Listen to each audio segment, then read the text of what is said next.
Assalomu alaykum hurmatli YouTube kanali kuzatuvchilari va bizning aziz muxlislar.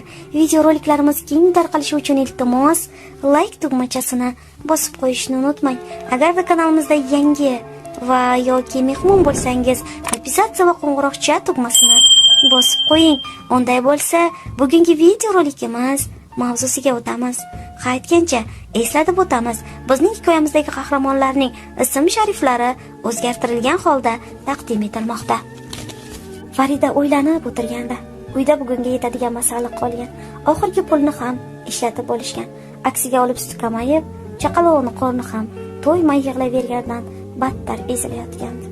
Eri ishsiz qolganiga ham mana 2 yildan oshibdi.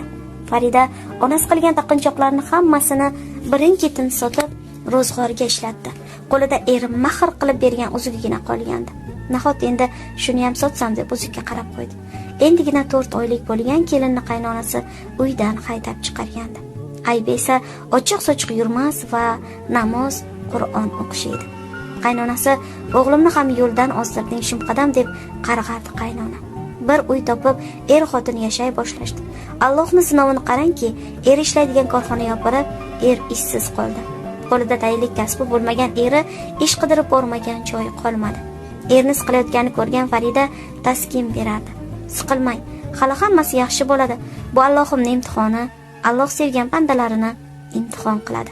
Kechalar er-xotin tahajjudga turishar. Allohdan nima ular uchun xayrli bo'lsa, shuni so'rardilar. Farida duo qilardi. Allohim, o'zingga tavakkul qildim. Bizni bandalaringga muhtoj qilma, iymonimizni mustahkam qil, haq yo'ldan adashtirma, g'oyib xazinangdan bizni rizqlantir. Ana mana bilan 2 yil ham o'tdi. Orada farzandli bo'lishdi Abdurazzoq. Yaxshi niyatlar bilan Allohni Razzoq sifatida shaksiz inonib qo'yishdi bu ismni. Eshik qo'ng'irog'in jiringa xayolini bo'ldi. Eshikni ochdi. Qo'shni bolacha qo'lida xalta bilan turardi. Kennayi bitta amaki buni Farida Kennayinga berib ketdi. Farida kim ekan? Bu nima ekan deb bolani qo'ldan oldi. Eshikni yopib xonaga kirdi. Xaltani ochdi. Ya Alloh, bu nima? Ya Alloh! Farida hayratda edi. Xaltada gazetaga o'ralgan pul edi. Juda katta miqdordagi pul. Faridaning ovozidan nariga xonadan eri chiqib keldi. Pulni ko'rib adashib berishgan Farid edi. Bola amakisi ismimni aytib berganini aytdi-ku. Farida hayron edi. Eri joyiga solib qo'y. Ha, demak kelib adashganini aytib olib ketishadi dedi. Qaytib xaltaga solmoqchi bo'lib qarasa, xalta tagida qog'oz turibdi. Oldi. Xat shekilli ochib o'qiy boshladi. Assalomu alaykum, meni va oilamni hidoyat topishiga sababchi bo'lgan singlim. O'zim tanishtirishni istamayman. Xatimni o'qib balki tanirsiz ham. Bir necha yil avval bizni ko'chada o'qishingizga o'tib ketardingiz. Qizim esa har kuni sizni o'qishingizni kutar va sizga havas bilan qarardi. Bularni men keyinroq bildim. Eslay olasizmi, bir kuni ko'chadagi qizlarga, bolajonlarga tuhfa va namoz o'qishni o'rganaman kitobini hadya qilganingiz. O'shalar orasida meni qizim ham bor edi. Qizim 15 yosh edi o'shanda. Kitoblarni o'qib ta'sirlanib namoz o'qiy boshlagan. Qizim 5 vaqt namoz o'qiyotganini bilardim. Mayli o'qisa o'qir derdim. Bir kuni tunda tomog'im qurib uyg'ondim. Oshxonaga o'tib qarasam, qizimning xonasining eshigi qiya ochiq. Oy yorug'ida qizimni joy namoz ustidaligini ko'rdim. Kechasi ham namoz o'qishga balo bormi deb jahl bilan eshik oldiga bordim. Nimadir meni to'xtatdi. Kuzata boshladim. Qizim yig'lab namoz o'qirdi. Tugatib qo'llarini duoga ochdi. Pichirlab duo qila boshladi. Ey Allohim, sen bizni ibodat uchun yaratding. Biz g'ofil bandalaring senga bo'ysunmay gunohda davom etyapmiz. Sen rahimli, mehribon zot bo'lganing uchun ustimizga balo azob yubormayapsan. Allohim, meni yomon ko'rasanmi? Yaxshi ko'rsang nega Farida opani ota-onasi, aka-ukalarni Farida opani sabab qilib yo'lingga boshlading?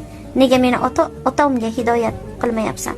Nega otamni sajdangga bosh qo'yishlarini istamayapsan? Allohim, otamni to'g'ri yo'lingga boshla. Meni ro'mol o'rashimga ruxsat bersinlar. Allohim, qolganini eshita olmadim. To'g'simga nimadir tiqilib, nafas ola olmay qoldim. Tez yotoqxonamga kirdim. Ko'zlarimdan oqayotgan yoshni to'xtatishga ojiz edim. Ey Xudo, nahot shunchalar ko'r bo'lmasam. Uyimni to'g'risida masjid, 5 vaqt azon aytiladi. Men nega masjidga chiqmayman? Nega namoz o'qimayman? Nega? Namoz o'qiyotganlardan qayrim kam, qayrim ortiq. Meni nima to'sayapti ibodatdan? Alloh menga ibrat bo'lsin deb qizimni hidoyatga boshlab qo'yibdi-ku. Aslida men farzandlarimga bu yo'lni tushuntirishim kerak emasmidi? Nega bunday bo'ldi? Yana qizimga qarshilik qilganimcha o'zimdan uyalib ketdim. Allaqachon uyg'onib bo'lgan ayolim nima bo'ldi deb hayron edi. Ana masjiddan azon ovozi eshitilyapti. Tez turdim, tahorat qilishim kerak. masjidga chiqaman. Uydan chiqmoqchiligimni ko'rgan xotinim qayoqqa adasi deb so'radi. Qizim eshitsin deb bor ovozim bilan masjidga onasi masjidga dedim. Onasidan yugurib chiqqan qizimni ko'zlaridagi hayrat aralash quvonch haligacha ko'z o'ngimda. Yugurib kelib bo'ynimdan quchoqlab yig'lagancha alhamdulillah dadajonim, alhamdulillah derdi. Shu kundan butunlay o'zgardim. Soliq idorasida ishlardim, ishimni tashladim. Masjiddagi bir ikki birodarlar tijorat qilishimga sarmoya berishdi. Yangi ish boshladim. Boshlagan kunim oilam bilan suhbatda niyatimni aytdim. Inshaalloh shu ishlarim yurishib ketsa, eng katta qilgan foydamdan bizga Allohni tanitishga sababchi bo'lgan qizimni Farida opasiga beraman. Niyatim xolis edi. Qalbimni tub-tubidan chiqqanda, mana ishimdan ko'rgan foydamdan sizga olib keldim. Garchi siz bizga bergan narsangiz bebaho bo'lsa ham, ajringizni Alloh o'zi bersin. Duolarda eslab qo'ying. Siz va oilangiz doim duodamizdasiz. Ha, aytganday, yaqindagina qizimni uzatdik. Ilmli, taqvoli qori yigitga. Xat shunday tugagandi. Ko'z yoshlaridan kiyimlarigacha ho'l bo'lgan Farida faqat shuni takrorlardi. Allohim, Razzoq sifatingga shubham yo'q. O'zingga tavakkul qildim. O'zing menga kifoya qilguvchisan. Bandalaring iymon ne'matlari bilan sevintirgan Rabbim, senga hamd bo'lsin. Senga hamd bo'lsin. O'qib, shaxsan meni ko'zimga yosh keldi. Siznichi? Allohim mana shunday ayollarni ko'paytirsin. Amin. Azizlarim, ushbu hikoyamizni eshitib, kimdir qandaydir xulosaga kelgan bo'lsa, bu biz barchasini hurmat qilamiz. Azizlarim, har kim o'z qarichi bilan o'lchaydi dunyoni. Har kim o'z fikriga ega. Biz barchangizning fikringizni hurmat qilamiz. Lekin agarda ushbu hikoyamizdan keyin kimningdir qalbiga qandaydir ezgulik urug'ini sochgan bo'lsak, biz bundan juda minnatdor bo'lamiz.